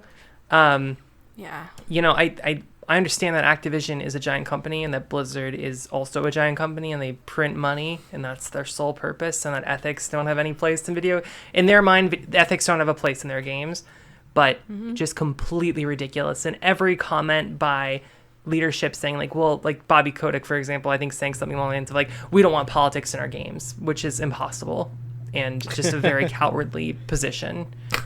And this incited outrage, like U.S. senators were commenting on it. Like it's a terrible, terrible thing. And I wish that more U.S. companies would take a stand in this kind of scenario. So, and, I love Hearthstone. I played a lot of Hearthstone. I still play Hearthstone. But it's made that relationship very complex. And now every time I open, I'm like, I don't feel great about this. I need to stop doing this. So it sucks. It sucks real bad. Rebecca, what's your best dumpster fire? Best or worst dumpster fire, actually? The best I guess worst dumpster fire would be it. I guess mine is not so politically minded, so forgive me for not being a good civic person. Although I am really glad that people tried to reclaim May as like a protest icon in this, because I think that's like that was really like, that's what made me feel good. I was like, free Hong Kong, May is the best. So my best / worst dumpster fire for this year is just everything about the release and launch of Death Stranding. I love that game. Okay, I'm gonna go out on the limb here and say I love that game. I have really enjoyed playing it. There have been parts of it that I've been like, I get it. Like, I see it. I understand. I totally get what's going on. But then on the other hand, it drives me in... It's like, it's almost 2020. You know what I mean? And we're still putting out games that, like, mishandle, like, gender representation really bad. Like, women are completely pointless in that game. And they're, like, sex objects. And the whole concept of still mothers is perhaps the worst thing ever thought of in the history of all time. It's fucking awful. It's fucking awful. And I just like, I've been trying to wrap my head around the concept of like, some people think this is like the greatest pinnacle of gaming to ever exist in the face of all time. And then some people are like, this is an unrepentant trash fire, and there's like no mediocre reading really of Death Stranding. And I don't know, like reading recently that people were griefing in Death Stranding because they were like driving vehicles in the shared world and putting them in places that made it hard for people, like impossible to get into like certain zones. I experienced that. Did you get griefed? Yeah, well, no, if you go to like the cosplayer zone, like it's just put 4 fucking trucks, and I'm like, what am I supposed to do here? This sucks. Yeah. Like, I mean, I feel like on the one hand, it's like if Kojima was trying to make an internet game about how great people are, he should have understood that people are not actually great and maybe thought about that before we put into motion the tools that would allow people to like, because people will find them. But I don't know, like it's just been such a fascinating character study of this like really bizarre game that I don't know. I'm glad we got it, because I think a lot of the early trailers were like, this is not real and is not going to ever be a thing. Like, this is ridiculous. But we got it, and it's ridiculous, and it's so full of itself, but it's also weirdly good, but then also like really bad. I don't know. I can't wrap my mind around it. Like, I don't even know. I just attack everything about it is crazy, because I've also been having these feelings, and I think about the characterization of Amelie. I think it's Amelie is how you pronounce her name. It may be Amelia, but I think it's Amelie. And just, Amelie. Just everything about that character is so fucking bad. Like, yeah, it's just... Amelie's bad. Fragile is bad. Those are the two women. Yep. Literally, it's everything. It's like, you know that like women can only be like saints or mothers and then like whores, and it's like that is exactly what this game is. It's pure like that is every representation of a woman. So yeah, it's I just I don't know. Like I really struggling in this year of our Lord 2019 that this is like, I know this is like totally a Kojima thing. Like I know that he has never been good about this. Cough, cough, quiet. But I don't know. I need someone to edit him. Please God. Tyler, what was your best / worst dumpster fire of 2019? Yes. I forgot that it could be an event, so I'm switching my answer. Uh-huh. And I'm going to, off the cuff, real quick, just talk about Activision laying off 8% of their employees despite record-breaking quarterly revenue. Like, they were like, yeah, we made more than we've ever made in our entire existence, but we're laying off people. 700 and some odd jobs. This is something that is not new to the gaming industry. It happens every new year, the end of the fiscal quarter, their fiscal year. Both Activision and EA are just like, they always do this every year, and it's always just like awful. I don't know. I'm assuming that they're hiring people to replace the people that they fired last year, but like, it's just ridiculous that you're making your company that is making a lot of money, and somehow you can't retain employees. You have to cut them with no. I don't think they get any severance. I'm not entirely sure, but it's just ridiculous to me. You know, why would you be laying off your workforce? So my dumpster fire of the year is just Activision specifically laying off workers for almost no reason, or for a reason that seems pretty clear, which is corporate greed. Do you guys have any thoughts on this as well? One thing I was thinking about was the reaction from the internet, like from the hardcore gamer sect of Twitter, just being like, well, they weren't developers who were fired, so they weren't even real like employees, so they should just be gone and make my video game. And like, that's just such a shitty attitude to have. Yeah. And like, everyone who touches the game is technically a game developer. Everyone who's involved in that process is integral to making the game and actually making the processes all function effectively and efficiently. So I guess that part really bummed me out, where people are like, oh, it's okay that they got fired. So no more of that, please. Yeah, it's I feel like this year was a really bad year just for like games labor as a whole, because there was tons of layoffs, and then we saw things like all of the litigation at Riot going on about sexual harassment in the workplace. This was also a year where we had a lot of stories come out about like abusers in the industry, people like Alexis Kennedy, people like Jeremy Sewell. Like it was not I'm glad that this stuff is being made public, and I'm glad that these stories are coming out, but like, it's a bad time. You know what I mean? Like, it's a bad time in the industry, and I hope it is on the path to getting better, but I don't know. I worry about that a lot. Well, devs unionize. Yes, please union. Yeah. Union always.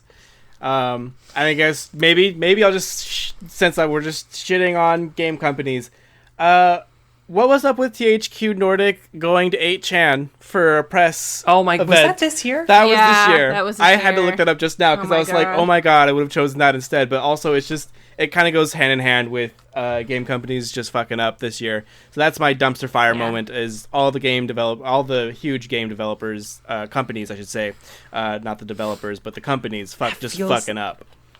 Like a million years ago. It was. God, it does. I totally forgot that happened. I forgot it happened too until it popped in my head because Rebecca was talking about the sexual assault accusations, and I was just like, why would you host a press event on a site that caters to alt-right, Nazi, and also pedophiles? It's been a really long year. It's been a year that feels like a few hundred years long. Yeah, it's definitely aged us all this year. So. Sorry to be like a downer. Also Stadia. I forgot about also the Stadia release. Yep. Well, also Fallout 76. I keep thinking about like the Fallout first thing. Like that was my backup. Yeah, I totally didn't Fallout even think about Stadia being like a terrible dump. It was a weird year. My backup was going to really be was. the BioWare game that came out. Oh, Anthem. Anthem. Oh, fuck yeah. Anthem was bad. Oh, Jesus.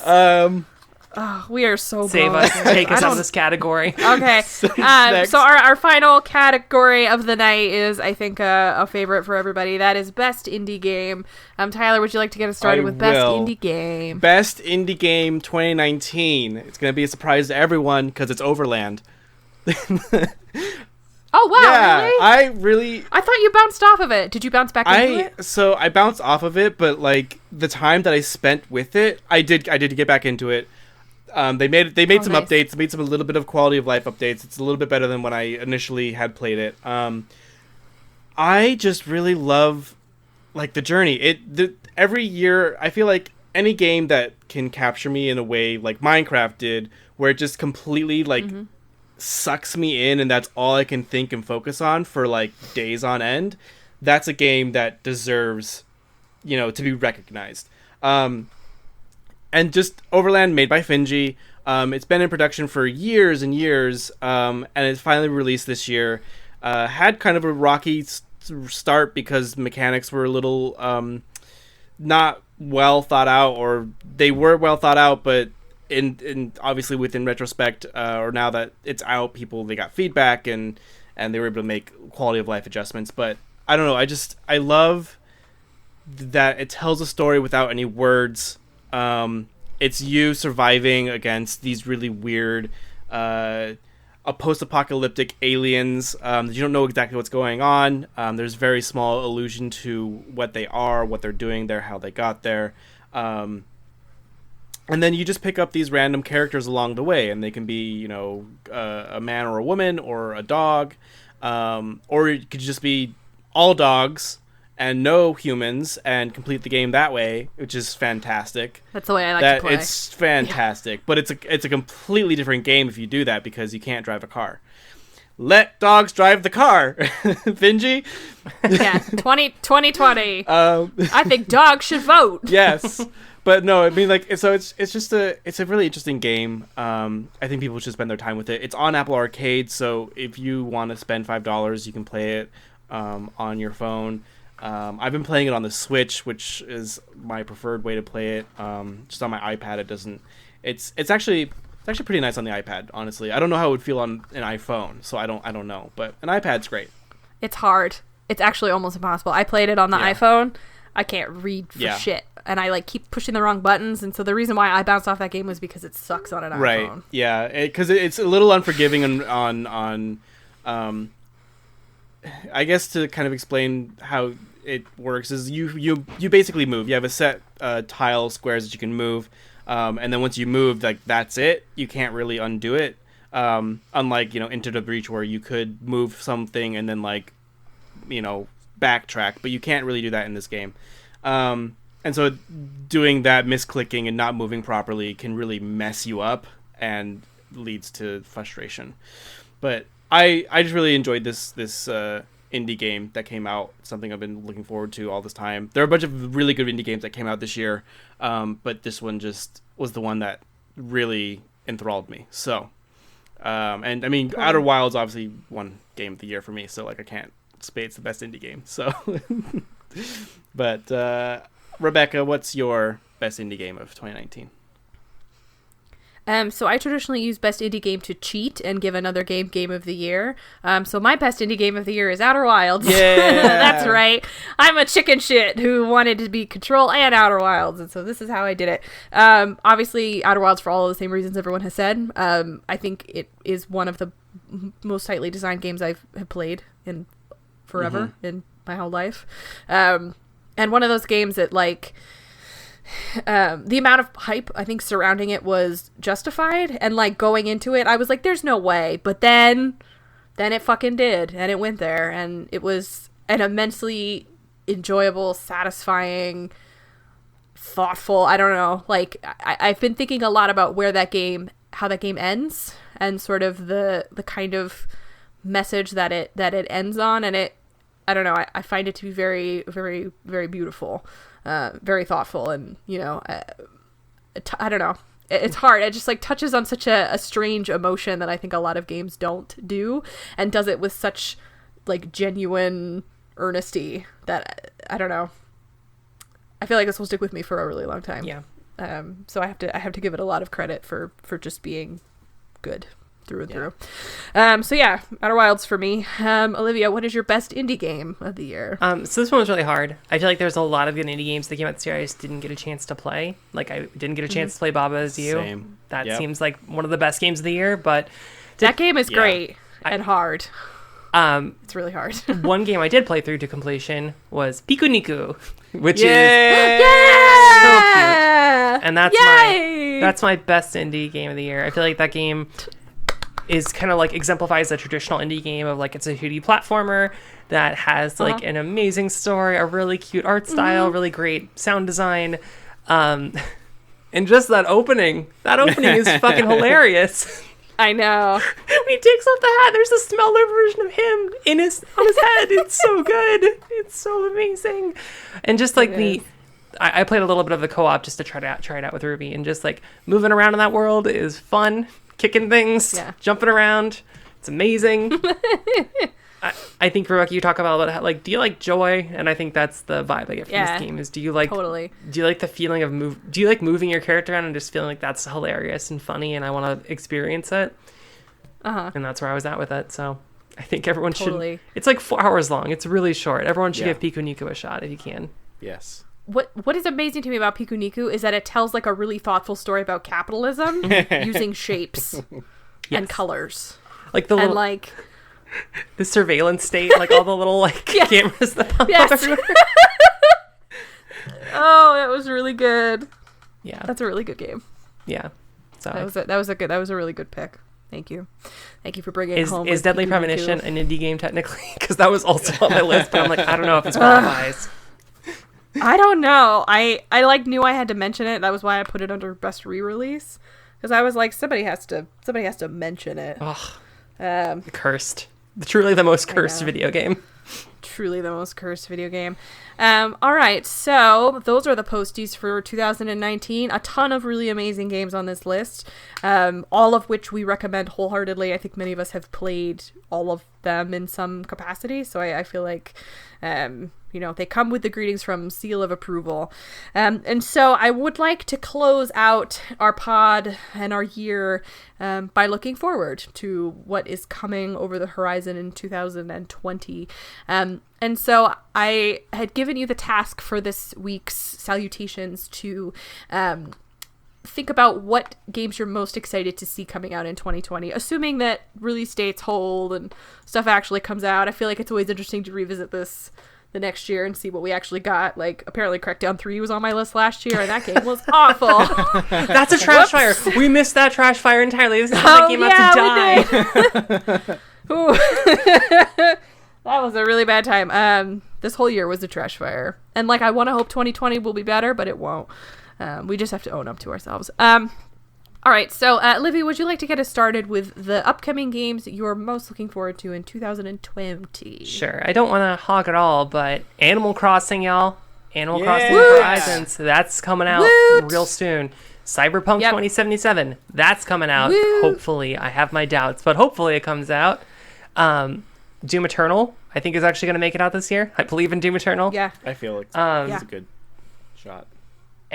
And Dying Light 2 was the other one that I was thinking about like that game has some promise, and I feel like I don't know how you guys feel, but I feel like the release cycle, like the promotion cycle for video games has gotten so short that it's like we'll do one press tour and it's out the next week, and that really it feels different than it did in the past, where I'm like, oh, we would get a little bit of info leaked out every other month or so, whereas now it's just like, hey, game's out, dude, go play it.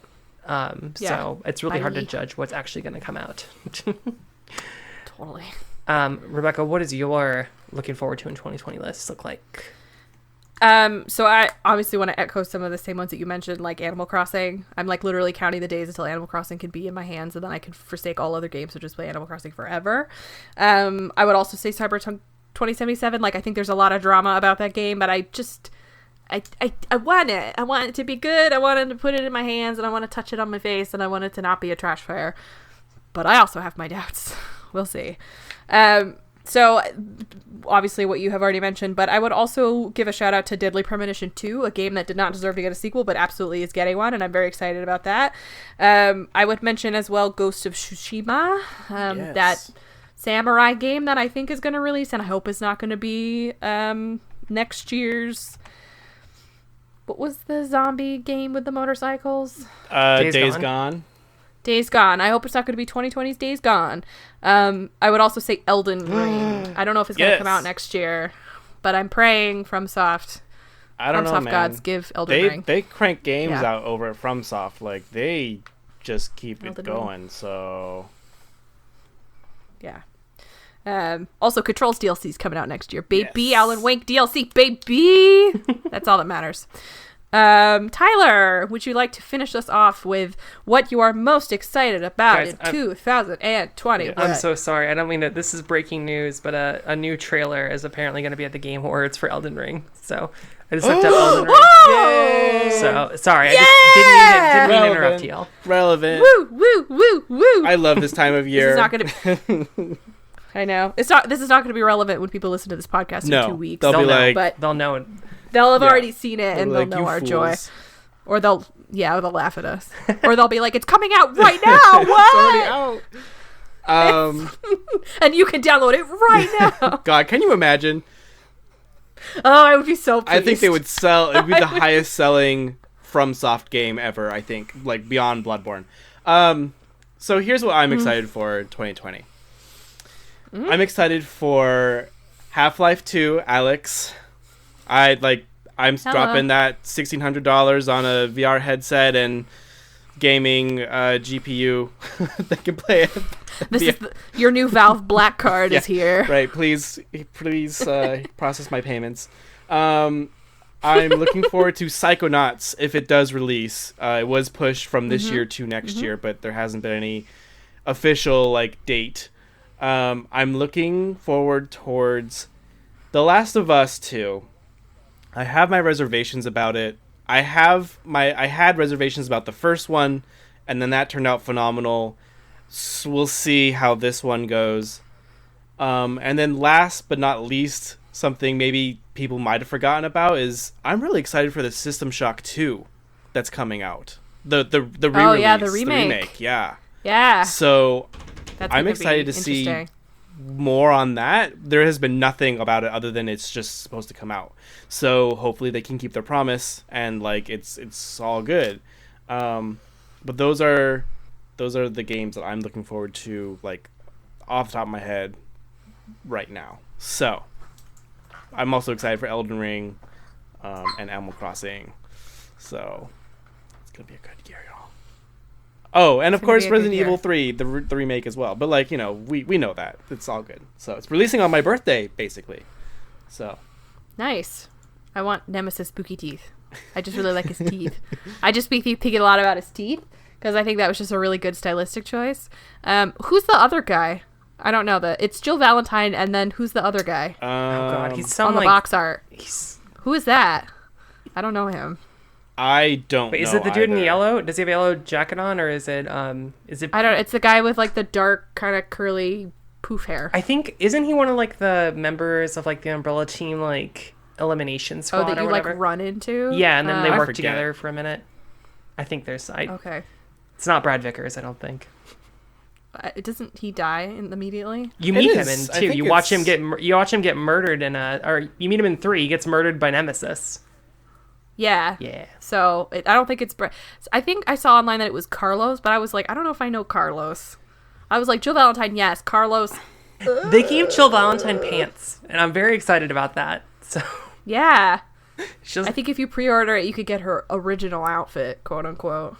If you want thanks. that. I think she should wear pants. She's in a very difficult situation. Yeah. She shouldn't wear. Hiya, come at me, Nemesis. And he's just got his teeth. I'm really excited for the Nemesis mod. Can't wait. And I hope he gets a bikini thong too. I really do. Yes. All right. Well, thank you for joining me on this last podcast of the year of our Lord 2019. Let's put this year in the fucking dumpster. 2020 is not going to be any better. It's going to be so much worse. It's going to be literally worse. We have an election coming in 2020. Okay, well, we'll see. We'll see where we're at next year. This time. What kind of dystopian hell we're living in. So this has been the Greetings From Podcast. You can find us wherever podcasts are hosted, such as Apple Podcasts, Simple Podcasts, Spotify, and more. Send your questions to greetingsfromcast@gmail.com. You can visit us online at our brand new website, greetingsfrom.zone. You can also follow us on Twitter at greetingsfrompc. We stream on Twitch every Friday at greetingsfrompc. We're on Instagram at greetingsfromcast. We're on Facebook. We're everywhere. My name is Rebecca Faye. You can find me at Rebecca Faye. Olivia, where can they find you? You can find me on Twitter at LiveJQ. Tyler, where can they find you? You can find me screaming about next year's releases at World Jumpin' on Twitter.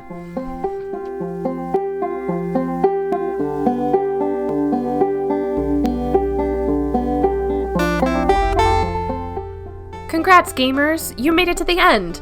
Thanks for listening to the Greetings From Podcast. Our intro and outro song is an edited version of Deep Fried Space Food by Substitute Sandwiches.